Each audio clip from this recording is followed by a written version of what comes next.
A simple fisherman spent his whole life going out to sea to feed his family.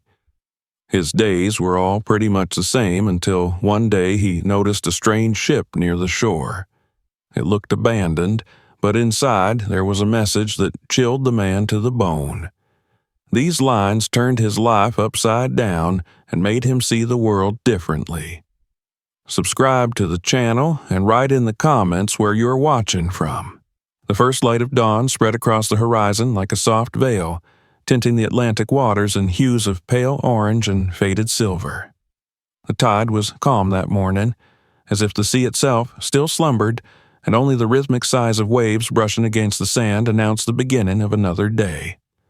The fisherman stirred in his modest hut near the shore, awakened not by a rooster's crow nor by the bustle in the neighbors, but by that deep and instinctive pull of the sea which had guided him since his youth. He rose quietly, so as not to wake his wife and children, and began preparing for the day's labor with the slow, measured movements of a man who has repeated the same actions countless times before. His skin was darkened by years under the sun, his hands roughened by nets and ropes, and his shoulders carried the quiet burden of necessity. He knew his place in the cycle of days, and he accepted it. There was no grandeur in his life, no wealth to speak of, only the steady work of feeding his family and bartering his catch in the small village nearby. The hut he left behind him was simple, its wooden walls thin enough for the ocean wind to pass through in winter, its roof patched more times than he could remember. Inside, his wife lay curled with their youngest child, while two others shared a blanket on the floor, their breathing shallow with dreams. The fisherman paused briefly at the door, watching them with a mixture of tenderness and heaviness, and then stepped out into the cool breath of morning. The nets were where he had left them the night before, draped over a post, heavy with salt and stiff to the touch. He carried them to the boat, a narrow vessel of weathered wood whose boards creaked when his weight pressed down upon them. She was no proud ship, only a humble craft that had seen many seasons of labor, but she was loyal to him as he was to her. The fisherman knew every crack, every scar in her planks, and trusted that she would keep him afloat so long as he gave her care. He set the nets in order, tied the ropes neatly, and checked the oars. His preparations were unhurried, for haste had no place in this life. The sea did not obey clocks, and fish could not be commanded by the hands of a man. Rowing out, he let the silence envelop him. Behind him, the coastline began to blur in the dim light, while ahead, the vastness of the water stretched into infinity. The horizon seemed like an unreachable wall, always present and always retreating, a reminder of how small a man is when faced with nature. Yet, he felt comfort in this immensity. The sea was both enemy and companion, demanding respect and offering sustenance, and he had learned long ago that one could not force it, but only flow with its moods. As his arms moved in the rhythm of the oars, his thoughts drifted the way they often did. He thought of the long chain of days behind him, each so much like the other that they blurred into a single tapestry of routine. Wake before dawn, row out, set the nets, wait, haul, row back, sell the catch, mend the nets, sleep, and begin again. He had lived this cycle since he was a boy, following in the footsteps of his father and his grandfather before him. It was the destiny carved for him by the village and by necessity, and he had never fought against it. And yet, sometimes, as he stared into the endless horizon, a quiet longing stirred in him, something he never confessed aloud. When he was young, he had dreamed of other coasts, of faraway lands that sailors sometimes spoke of when they stopped in the harbor. He had imagined himself aboard ships larger than his house, carrying sails that swelled like clouds, visiting ports filled with strange languages and scents. But those were childish thoughts, erased by the weight of reality. His life had been swallowed by responsibility, a wife to care for, children to raise, a roof to maintain. Adventure had given way to obligation, and dreams had been traded for bread on the table. The fisherman knew he was not an unhappy man. There was warmth in his home, laughter in his children's voices, and a certain pride in knowing that his labor fed those he loved. But there was also emptiness, a hollowness that sometimes opened within him when the sea was too quiet or the sky too wide.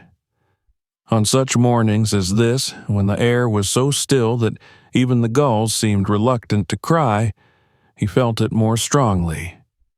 He wondered if he was destined to leave nothing behind but the memory of a name spoken by his children and then forgotten by their children in turn.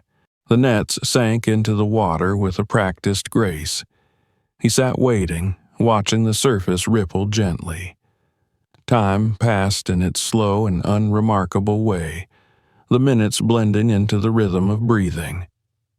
He thought of his eldest son, already strong enough to carry the smaller baskets of fish, and of how soon the boy would join him regularly on the boat.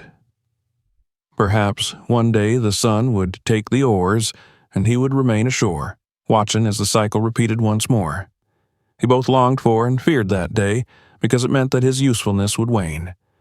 The sun rose higher, breaking through the mist, painting the waves with golden streaks. The fisherman hauled in the nets, muscles straining, water dripping down his arms. The catch was modest, but sufficient enough to ensure a meal and a few coins at the market.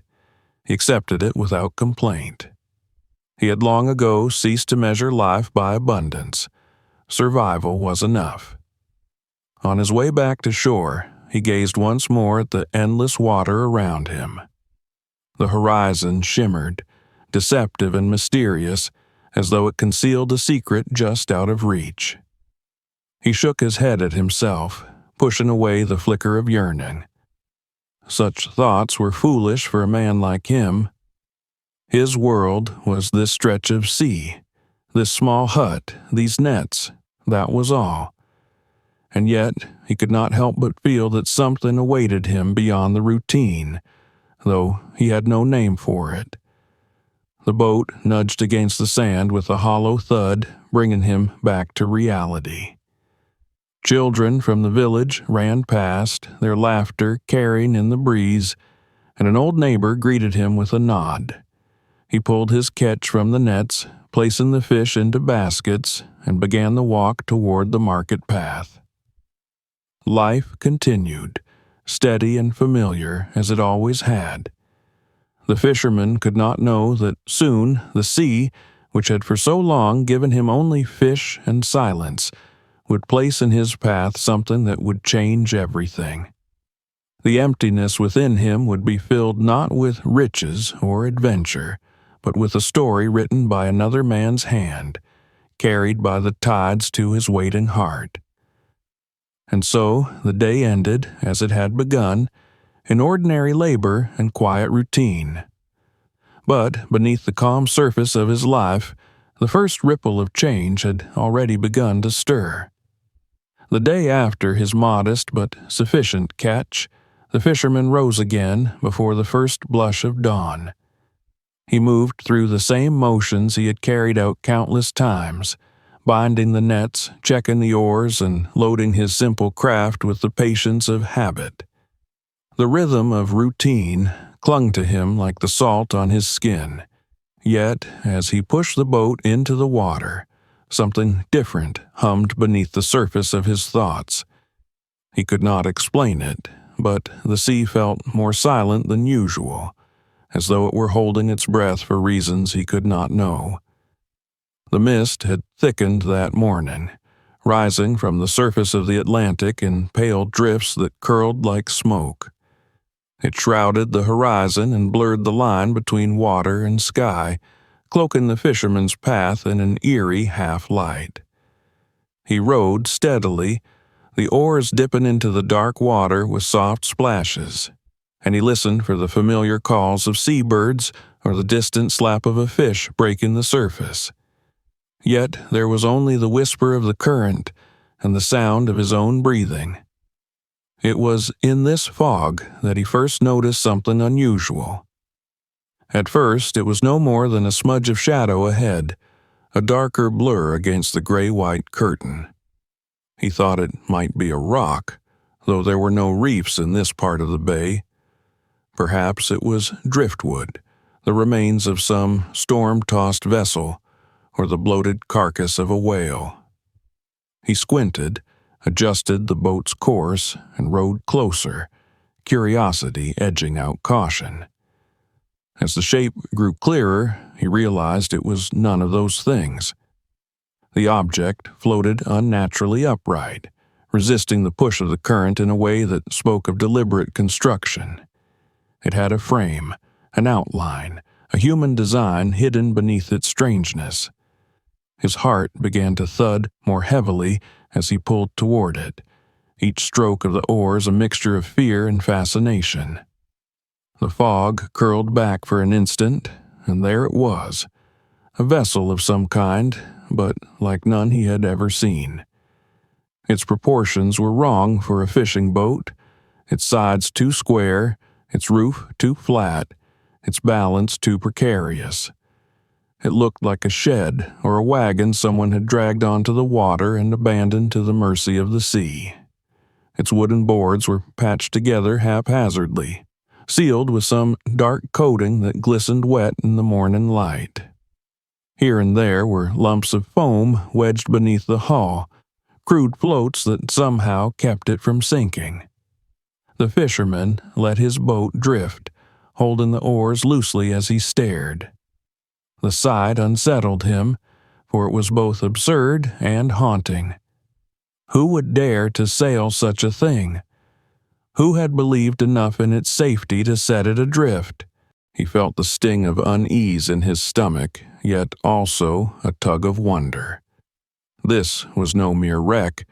It was the trace of someone's hand, someone's imagination, and it carried with it a mystery that pulled at him as strongly as the tides. For a long moment, he hesitated. A wiser man might have turned back to shore, left the strange craft to drift and vanish, but something deep within him, some spark of restlessness that he had long buried, urged him onward. He wanted to know what it was and what story it carried. Perhaps it was dangerous, perhaps cursed, but perhaps it held answers to the emptiness that had haunted him the day before when he stared at the horizon. He bent again to the oars and steered closer. The structure loomed larger, rising above his modest craft like a crooked shadow. The smell of damp wood and tar drifted toward him, mixed with the raw scent of the sea. He circled it cautiously, taking in its crude construction, the uneven boards, the makeshift seams, the strange, almost childlike determination that had shaped it. It was pitiful and yet inspiring. Whoever had built it had refused to surrender to reason, had carved a dream into timber and foam, and sent it upon the waters. The fisherman let his boat bump gently against the side, and he reached out a cautious hand to touch it. The wood was rough, scarred, softened by salt. He pressed his palm flat, and for a moment he felt as though he was touching not merely wood, but the ghost of a stranger's life. He whispered a prayer under his breath, uncertain if it was for protection or for reverence, and then began to search for a way to climb aboard. A tattered rope hung from one corner, frayed but strong enough to grip. He tied his own boat fast and hauled himself upward, muscles straining. The deck groaned beneath his weight, swaying uneasily, but it held. He stood at last upon the surface of the strange craft, the fog curling around him like a curtain, the world reduced to wood, water, and silence. He moved cautiously, listening for any sign of life. His ears strained for voices, for the shuffle of feet, for the cry of someone trapped within, but there was nothing. The vessel was deserted, abandoned to the sea. Yet traces of habitation were everywhere. An old blanket lay crumpled in one corner, stiff with salt. A dented kettle rolled gently as the craft rocked. Bits of rope, scraps of fabric, and a small tin cup suggested that someone had once lived here, however briefly. The fisherman's heart tightened. Where had they gone? Had they been lost to the waves swallowed by the merciless Atlantic? Or had they left willingly, stepping ashore somewhere far away, leaving this fragile home behind? He could not know, but the thought that lives had touched this place filled him with a deep and unsettling reverence. He walked slowly across the deck, peering into the shadows. The crude walls leaned inward, nailed together with a stubbornness that spoke of desperation. He imagined the hands that had hammered them, the sweat and hope poured into every board. Whoever had built this vessel had carried a dream too large for land, a dream heavy enough to risk the ocean itself. The fisherman stood in the center, surrounded by silence, and felt a shiver run through him.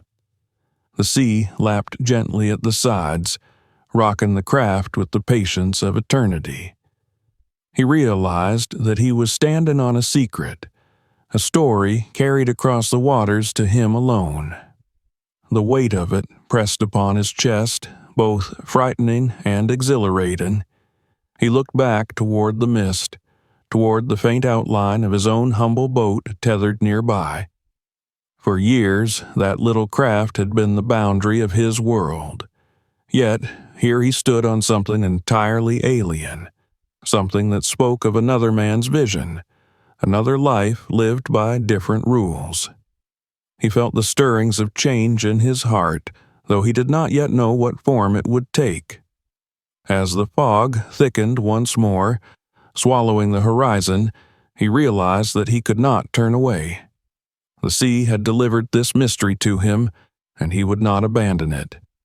Whatever story this vessel held, he was now a part of it. He resolved to search further, to look within, to uncover whatever truth it concealed. And, with that decision, the fisherman stepped deeper into the heart of the strange craft, unknowing that within its crude walls he would find something that would alter the course of his quiet life forever. The boards creaked beneath his weight as the fisherman advanced further into the odd construction. The fog, heavy and unyielding, pressed against the walls of the vessel as though eager to reclaim it into its gray embrace. The man felt as though he had stepped into another world, one both fragile and unsettling, a world stitched together with human hands but utterly abandoned to the mercy of the sea. Every step made the structure shudder faintly, and he could not shake the feeling that it was alive, breathing with the same rhythm as the waves that lapped against its sides. The longer he remained on the vessel, the more details revealed themselves to him. What had first looked like a random heap of driftwood now showed the stubborn marks of intent. Planks of varying sizes were nailed together with determination, their edges uneven, their surfaces rough, yet each one bearing the trace of effort.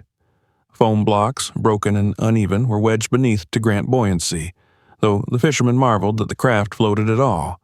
Black tar coated the outside in places, hastily brushed on to resist the water, though here and there it had cracked, revealing swollen wood beneath.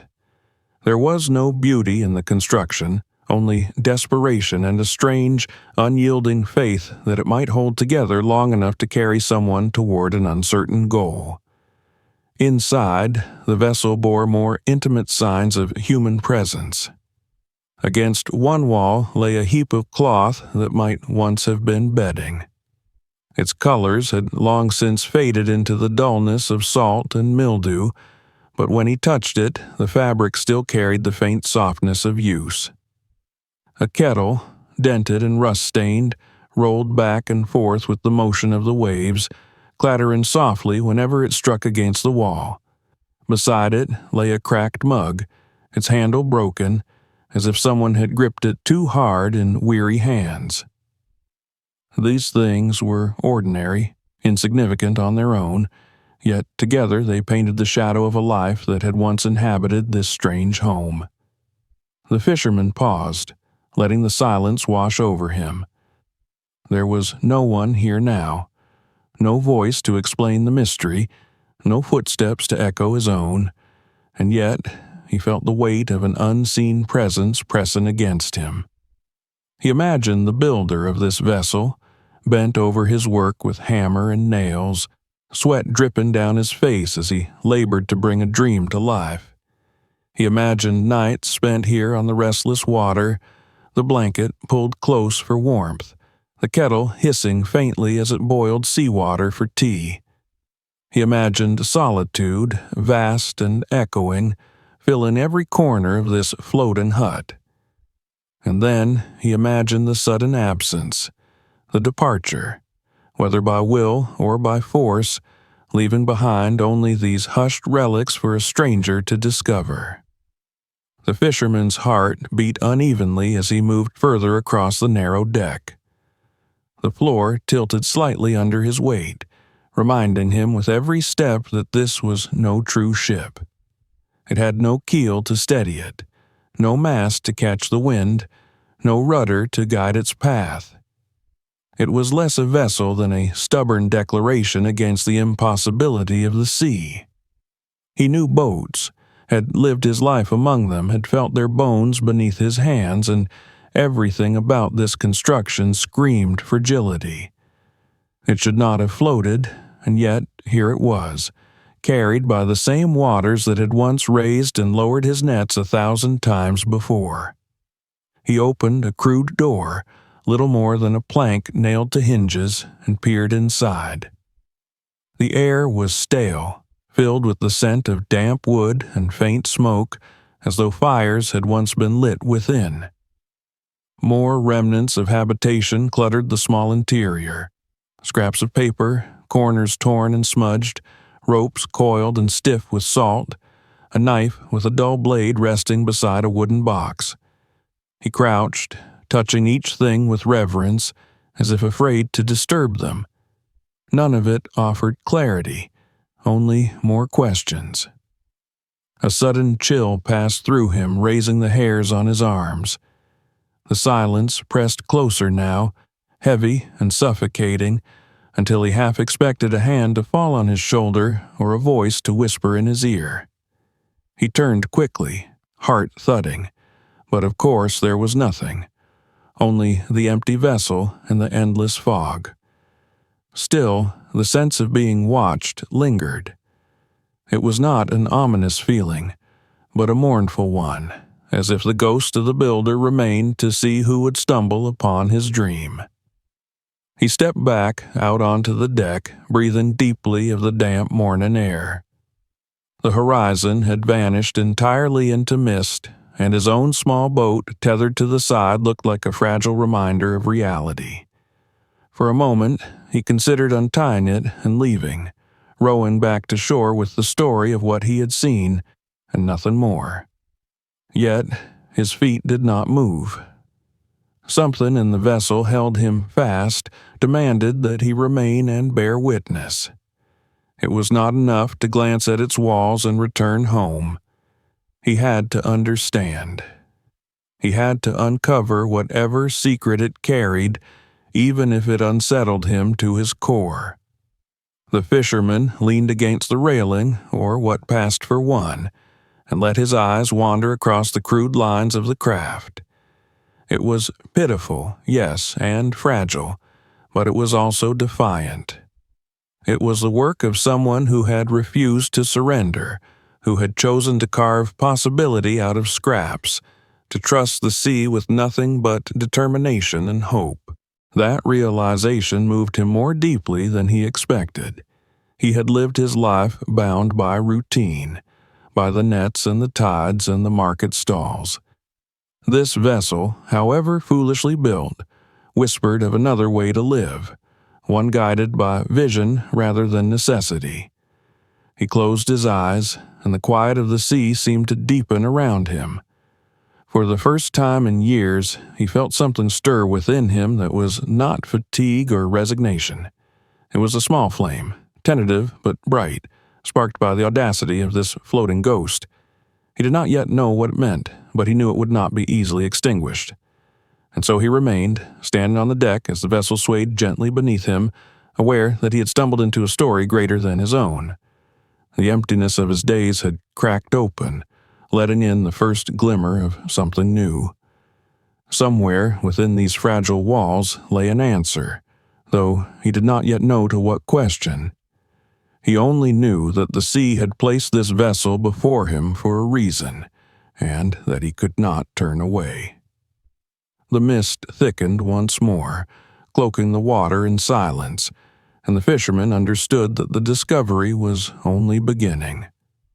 Whatever secret this vessel carried, he would find it, and in finding it, he might also uncover the truth about himself that had long remained hidden beneath the surface of routine. The fisherman lingered on the swaying deck, the mist curling around him in heavy folds as though reluctant to loosen its grip on the strange vessel. The silence pressed deeper with every passing moment, and though his own boat still bobbed, tethered close by, he felt as if he were adrift far from all that he knew. The remnants of life scattered within this crude home haunted him. The blanket, stiff with salt, the kettle rolling against the boards, the mug with its broken handle. Each of these objects whispered of presence, of someone who had lived and breathed here not long ago. Yet all he could see was absence. He could not shake the conviction that there was more to discover. Objects told fragments of a story, but fragments alone left him restless. He crouched once more and ran his hands over the uneven planks, searching the corners where shadows clung. His fingers brushed against rope, splinters, rust flakes, and then, at last, something that did not belong to the sea's random litter. It was the edge of paper, curled and stiff with damp, nailed against the inner wall with a single bent nail. He leaned closer, his breath catching in his throat, and pulled gently until the sheet came loose in his hand. The paper was rough, its ink smeared in places, but the words still clung stubbornly to the page. He stepped into the pale light that filtered through a gap in the boards, squinting to read. The handwriting was uneven, rushed, the strokes of someone writing with urgency, perhaps even desperation. He read slowly, lips moving as though to give the words voice. "I built this vessel with my own hands," the message began, "not because it was wise or safe, but because dreams cannot live if left on the shore. This home is not mine to keep. Whoever finds it, know that it is yours. May it be shelter for the lost, hope for the weary, and proof that a man's will can defy the endless ocean. I give this to you, stranger, because the sea takes all things, but sometimes it delivers a gift." The fisherman's chest tightened as he read, his eyes moving again and again over the lines, unwilling to let them slip from his grasp. There were more words, scattered like thoughts left in haste. The writer spoke of nights spent listening to the waves, of the stubborn belief that one life, however small, could create something lasting. He wrote of leaving behind the burden of fear and giving the vessel to whomever might need it most, and, at the end, scrawled more heavily, as though the hand had trembled, there was a final plea: "Do not let this vanish into nothing. Carry it forward. Let it mean something." The fisherman's breath came slowly, unevenly, as if the very air had thickened. He had expected perhaps a name, a sign of origin, some practical explanation for this impossible construction. Instead, he held in his hands a testament, not to skill or survival, but to yearning. The The words were not meant to explain, but to endure, to leap across the waves into the heart of whoever found them. And they had leapt directly into his. He sat upon the deck, with the paper trembling in his grasp, the sea rocking the vessel beneath him like a cradle. His thoughts churned as restlessly as the water below. He had lived a life of routine, bound by necessity and silence, his dreams left to gather dust like unused nets. Yet here, in this forsaken hut adrift on the sea, another man's dream had reached him. It was as though the sea had carried not just wood and foam across its surface, but a voice, a soul, a message carved in ink and faith. The words unsettled him because they did not feel distant. They felt intimate, personal, almost as if they had been written for him alone. He, who had known the quiet emptiness of days that blended one into another, now sat with proof that someone else, somewhere, had fought against that emptiness and chosen to build rather than surrender. The message stirred something inside him long buried, a memory of his younger self who had once stared at the horizon with longing. The fog shifted, lifting slightly, and the fisherman looked outward toward the vast expanse of the sea. How many waves had carried this vessel? How many storms had threatened to crush it? And yet it had survived long enough to find him. He could not see this as mere chance. The letter, the vessel, the strange defiance that clung to its every board, it all seemed woven with purpose, though he could not name what that purpose was. He read the words again, slowly this time letting each phrase sink into him. Dreams cannot live if left on the shore. He whispered it aloud, his voice trembling. It was a truth he had never allowed himself to speak. He had buried his own dreams beneath duty and necessity, convincing himself that such longings belonged only to boys and storytellers. But now, with this paper in his hand, he could no longer deny that those dreams had never truly died. They had simply waited, silent and patient, for something to wake them. A strange mix of fear and exhilaration surged within him. Fear, because he sensed that this discovery might alter him in ways he did not yet understand. Exhilaration, because for the first time in years he felt alive in more than just body. He pressed the letter against his chest and closed his eyes, as though to draw its meaning deeper into him. The creaking of the boards and the hiss of the sea around him became like a chorus to the words on the page. He imagined the unknown hand that had written them, the unknown face behind the crooked handwriting. Who had built this fragile craft? Where had they gone? Had they perished in the waves, or had they stepped ashore somewhere else, leaving the vessel as a deliberate offering? These questions gnawed at him, yet he felt certain of one thing. The writer had wanted these words to live, and now they did within him. When, at last, he lowered the letter, he found that the world seemed sharper than before. The air tasted saltier, the boards beneath him felt more solid, even the fog shimmered with a faint light. It was as though a veil had lifted, revealing that his life, quiet and small as it had been, was part of something larger, something that stretched beyond the limits of his nets and market stalls. He folded the paper carefully and slipped it into his shirt near his heart. He knew he could not leave it here to rot. It belonged to him now, as surely as the sea belonged to the horizon. He glanced once more round the vessel at the remnants of a life left behind. They no longer seemed like mere objects. They were witnesses, silent companions to the words he now carried. The fisherman returned to the edge of the deck and looked down at his own boat. The sight of it, so small and plain, tethered faithfully to this improbable creation, filled him with a sudden tenderness. It represented all that he had been, dutiful, modest, confined. But now, alongside it, stood a symbol of what might be. The contrast made his heart ache and swell at once. He climbed down, the rope rough beneath his palms, and steadied himself in his boat. The vessel loomed above him, shrouded once more in mist, but its presence burned within him. He untied the rope, letting the sea carry the two crafts gently apart, and for a long moment he sat staring at the silhouette fading into the fog.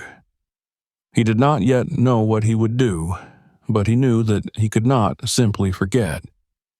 The letter's voice echoed in him, refusing silence. It was not just a message left behind by another, it had become his own message, his own awakening.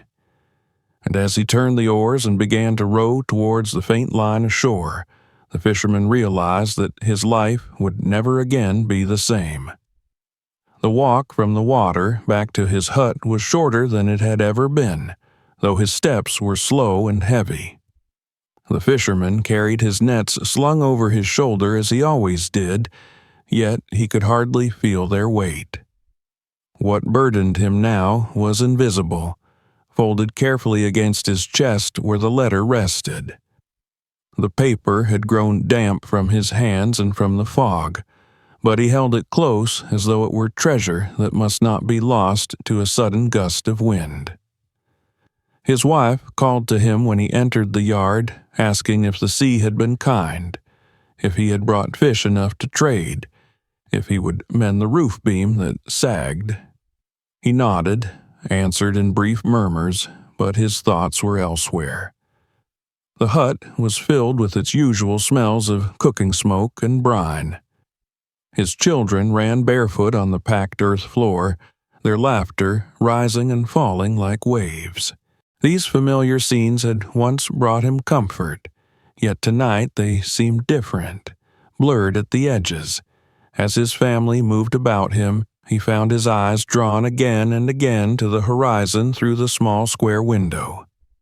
He saw not the line of sea and sky, but the silhouette of that improbable vessel lingering in the mist.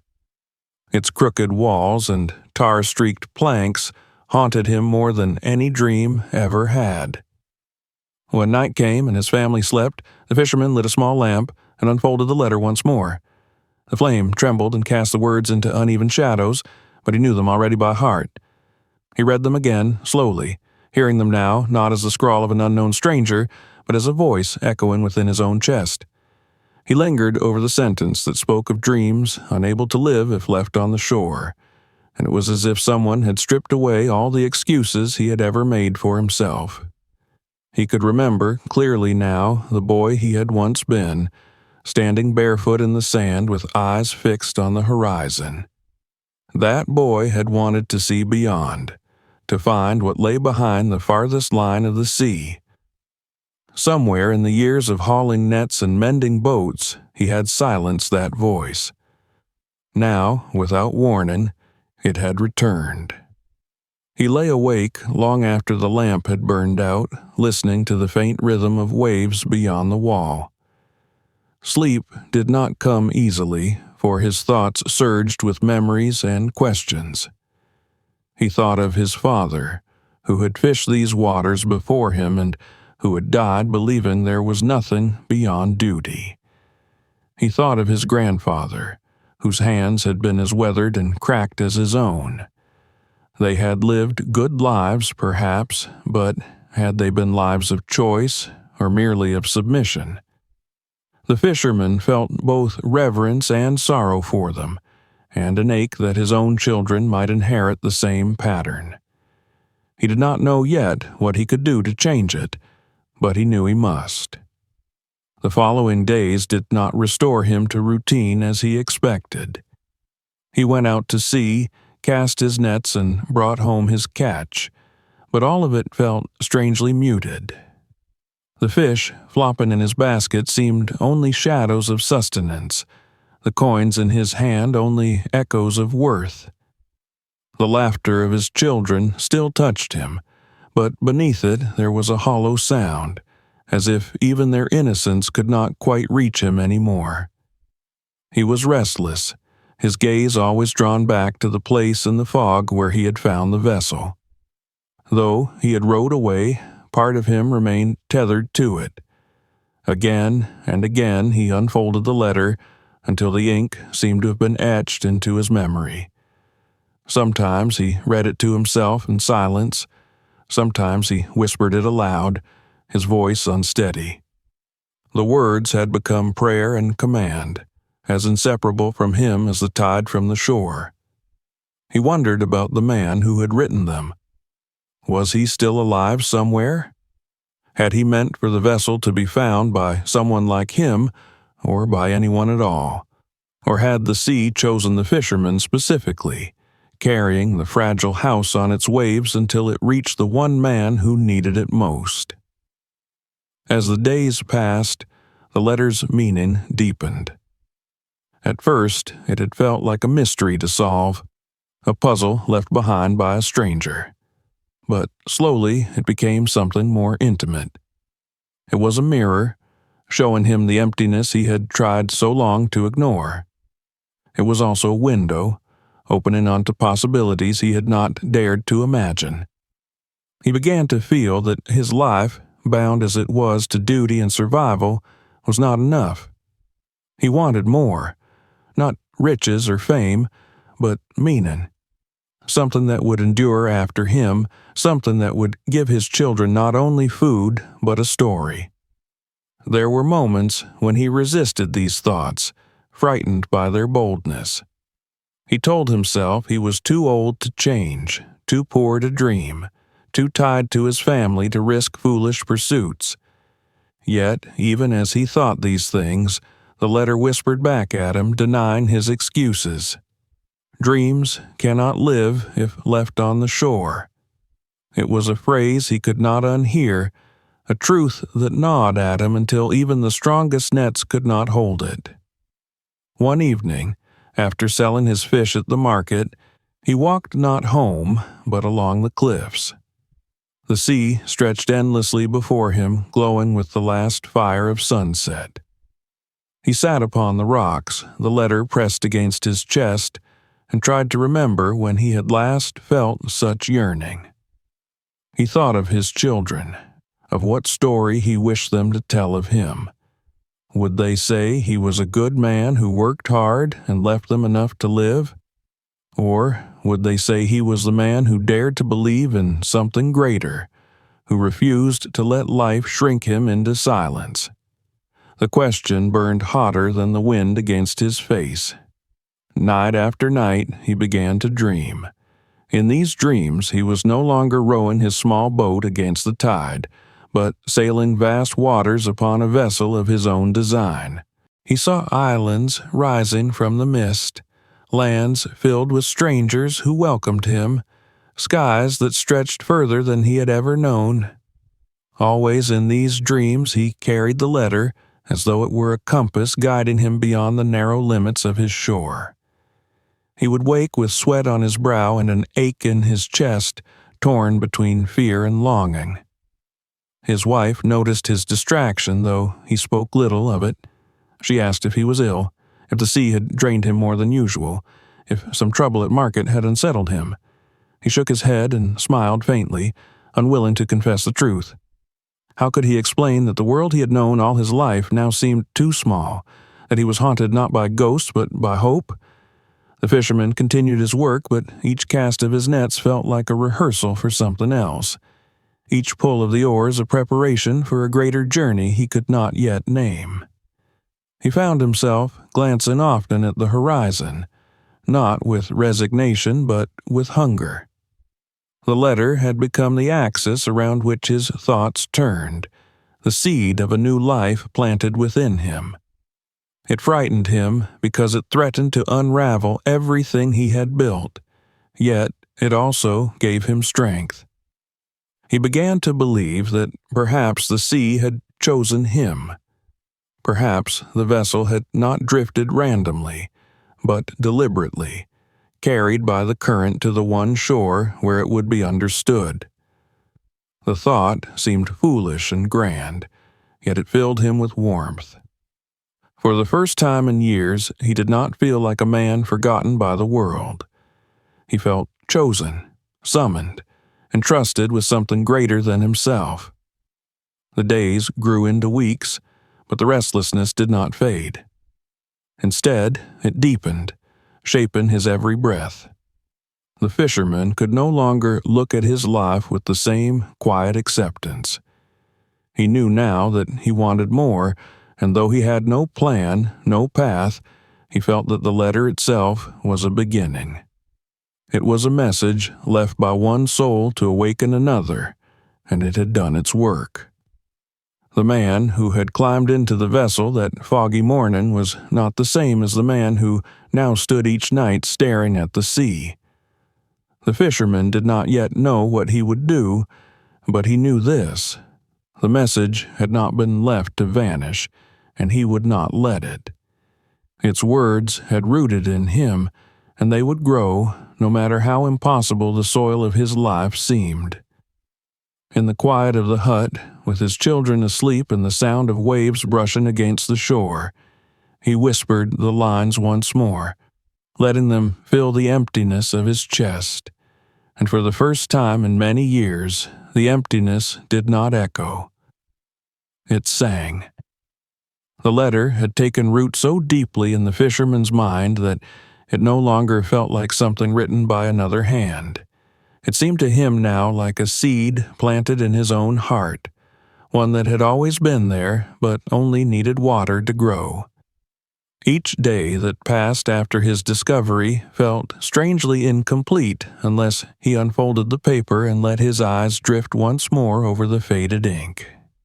His wife no longer asked what weighed on him, for she had grown used to the silence that had settled between them. His children laughed and played as they always did, yet he found himself watching them with a gaze that lingered longer than before, as though searching for signs of the same restlessness that now consumed him.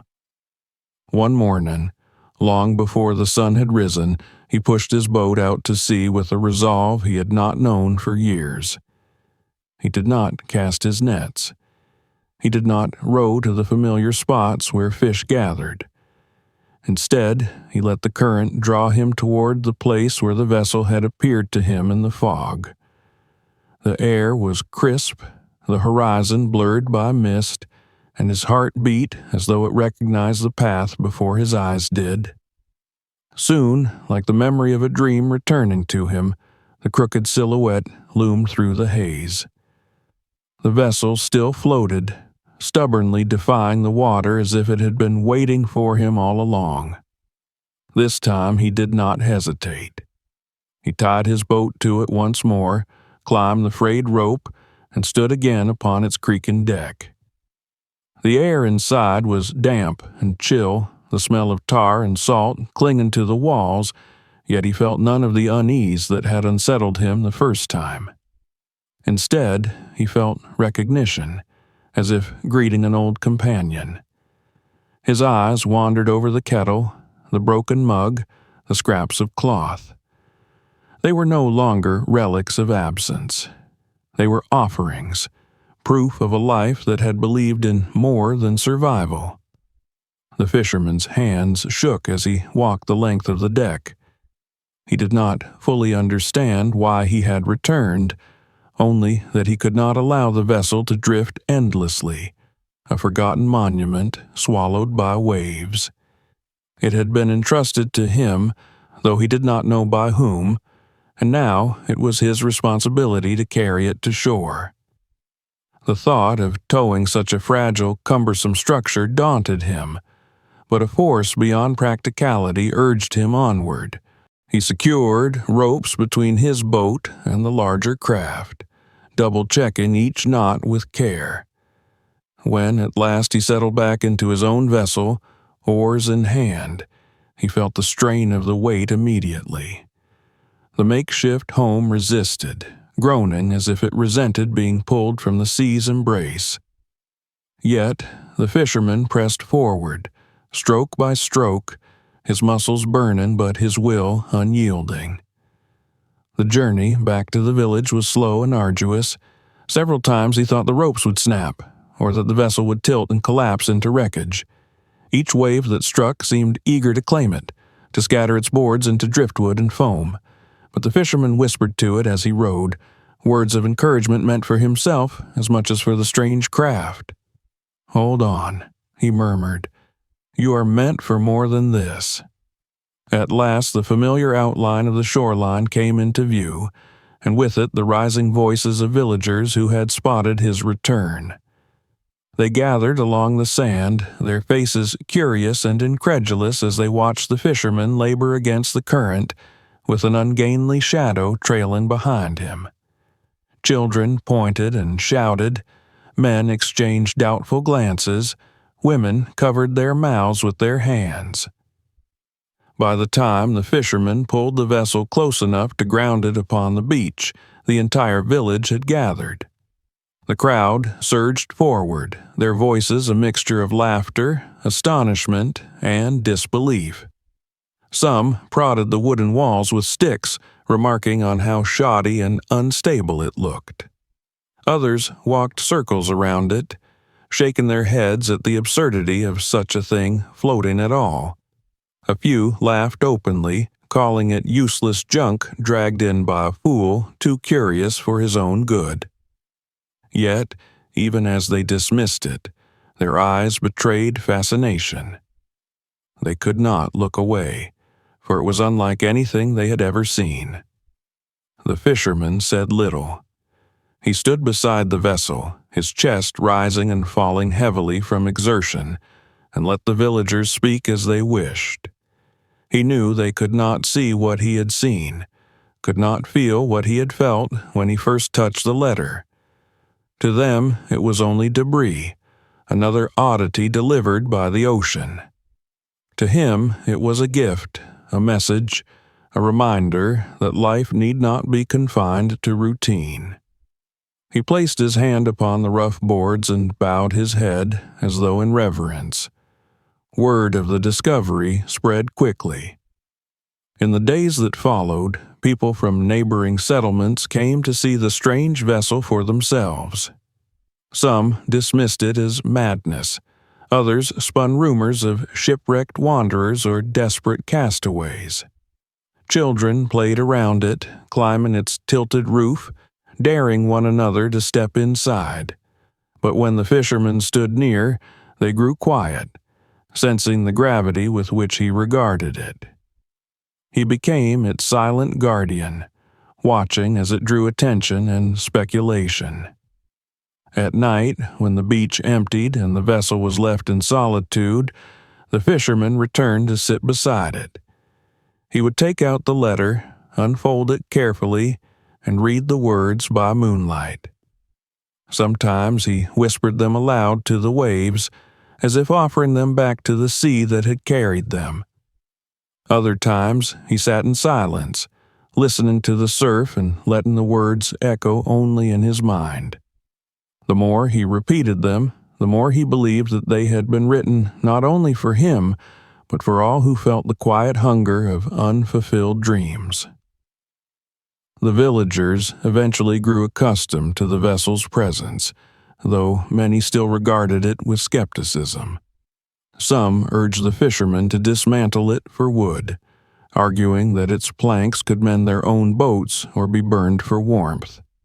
Others said it was cursed, that nothing so strange could drift from the sea without carrying misfortune. But the fisherman resisted them all. He refused to let it be torn apart, refused to see it reduced to pieces of lumber and ash. He told no one of the letter, keeping it secret, though its words guided his every thought. It was in these days that he began to feel the transformation within himself most keenly. The man who had once trudged through life with quiet resignation now carried himself differently. His eyes, once dulled by routine, shone with a new intensity. He no longer saw his days as repetitions of labor, but as steps towards something larger. The vessel had awakened him, and though he did not yet know what path lay ahead, He knew he would not return to the man he had been before. The fisherman began to tell his children stories about the sea, stories not of fear or survival, but of possibility. He spoke of faraway lands, of ships that sailed beyond the horizon, of dreams that could be carried upon waves. His children listened wide-eyed, their imaginations kindled by the fire he had rekindled in himself. His wife watched with quiet unease, sensing that something had shifted in him, though she could not name it. She worried that his restlessness would one day pull him from them, yet she also saw the light in his eyes and remembered the man she had once known in his youth. The vessel remained on the shore, whether in sun and rain, a silent monument to mystery. Some in the village avoided it, others mocked it, but none could deny the strange power it held. For the fisherman, it was more than wood and nails. It was proof that hope could be built with one's hands, proof that even in the face of impossibility, a man could leave behind something that endured. He guarded it with devotion, not for himself alone, but for the message it carried, a message he would never allow to vanish. And so, though his net still needed mending and his children still needed feeding, the fisherman's life had changed. Each morning when he walked to the sea, he looked at the vessel resting upon the sand and felt a swell of pride and humility. It was not his creation, yet it had become his responsibility. The sea had given him a gift, and he would honor it. Whatever others thought, he knew the truth. The vessel was no accident, no meaningless wreckage. It was a symbol, a reminder, a promise. It was the voice of a stranger who had chosen to believe that dreams should not die on the shore. The fisherman carried that truth with him in every cast of his net, in every glance at the horizon, in every story he told his children. Though he did not yet know where it would lead, he understood that his life had been altered forever. And when he lay awake at night listening to the waves, he no longer heard only the monotony of survival. He heard the possibility, vast and unending, waiting for him to answer. In the weeks that followed, the vessel remained upon the shore like an uninvited guest that refused to leave, its crooked walls standing against the wind and spray. At first, the villagers regarded it with suspicion, then with mockery, and finally with something they could not quite name. It was not beautiful. It was not even safe. Yet, every morning, when the sun climbed over the horizon, its light fell upon the tar-blackened boards and made them gleam as though the sea itself had polished them. Children continued to run around it, daring one another to step inside, while the elders shook their heads and muttered about wasted wood. But no one dismantled it. No one dared. It was as if some invisible thread bound it to the sand, tying it not only to the beach, but also to the hearts of those who passed by. For the fisherman, it had already become more than a curiosity. Each dawn, when he pushed his boat into the surf, he would pause and rest his hand upon its side, whispering a silent vow to protect it. The letter never left his chest. He carried it close even when rowing into the deep waters, as though it were a compass guiding him through the fog of his own doubts. The words, written there, continued to echo inside him, reshaping his thoughts, altering the rhythm of his days. He no longer saw himself as a man condemned to endless repetition, but as the bearer of a flame passed across oceans by unseen hands.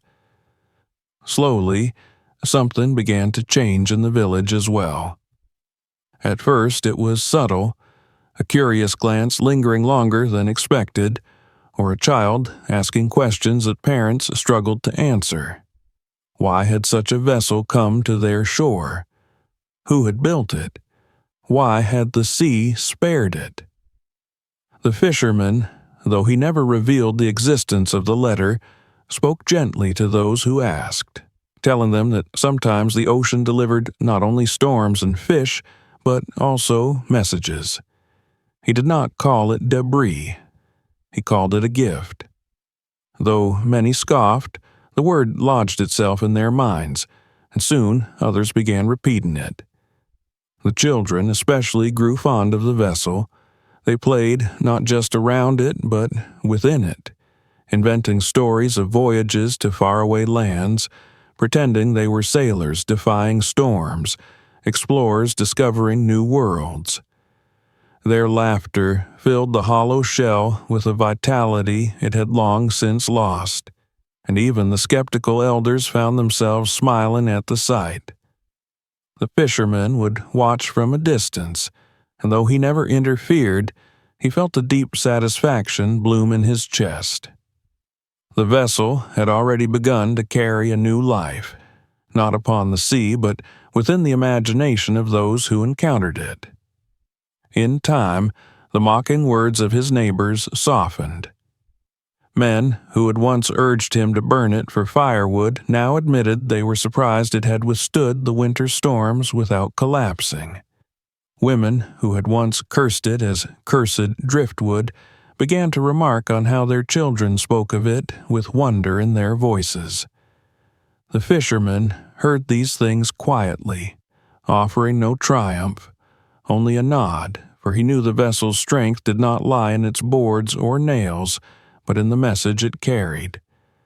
He himself changed too. He continued to fish, for his family needed food, but he did so now with a heart less burdened by monotony. Every haul of the nets, every trip to the market, every stroke of the oars seemed connected to something greater. When he returned home at night, he spoke to his children not of exhaustion, but of possibility.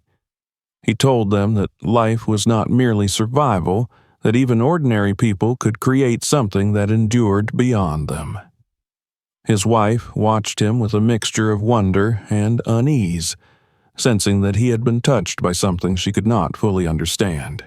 Yet she could not deny the gentleness and fire that now glowed in his eyes, a light she had not seen since he was young.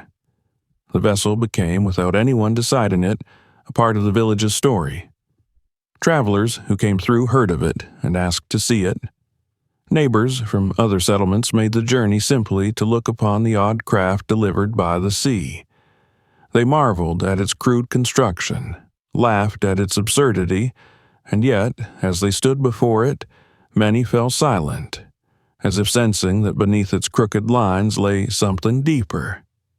The fisherman often stood nearby, listening to their voices, and though he never boasted or explained, he saw in their eyes the same spark that had awakened in his own heart. As months passed, the vessel grew weathered by sun and storm, yet it did not fall. Its stubbornness became a lesson of its own, a reminder that even fragile things could endure if they carried meaning. The fisherman often thought of the unseen hand that had written the letter and built the craft. He wondered if that man knew, wherever he was, that his dream had not vanished but taken root across the sea. Perhaps he would never know. Perhaps that did not matter. What mattered was that his words now lived in others, whispered by children as they played, repeated by villagers when they spoke of the gift the ocean had given them. For the fisherman, the transformation was complete. He no longer felt himself to be merely a man of nets and markets. He was a guardian of a story, a keeper of a flame passed to him across waves and time. When he looked at the vessel resting on the sand, he did not see only wood and foam. He saw courage, defiance, generosity. He saw a bridge between lives, proof that even strangers could touch one another across distance and absence. And, in protecting that vessel, he found himself protecting his own reborn spirit. One evening, after returning from the sea with his catch, he sat upon the beach as the sun sank into the horizon. The vessel stood beside him, its silhouette dark against the glowing sky. His children gathered near, their voices hushed as if they too felt the solemnity of the moment. He unfolded the letter once more and read its words aloud for the first time, his voice carrying across the sand. They listened in silence, eyes wide, hearts stirred, as he spoke of dreams not meant to die on the shore. And when he finished, there was no sound but the tide washing gently at their feet.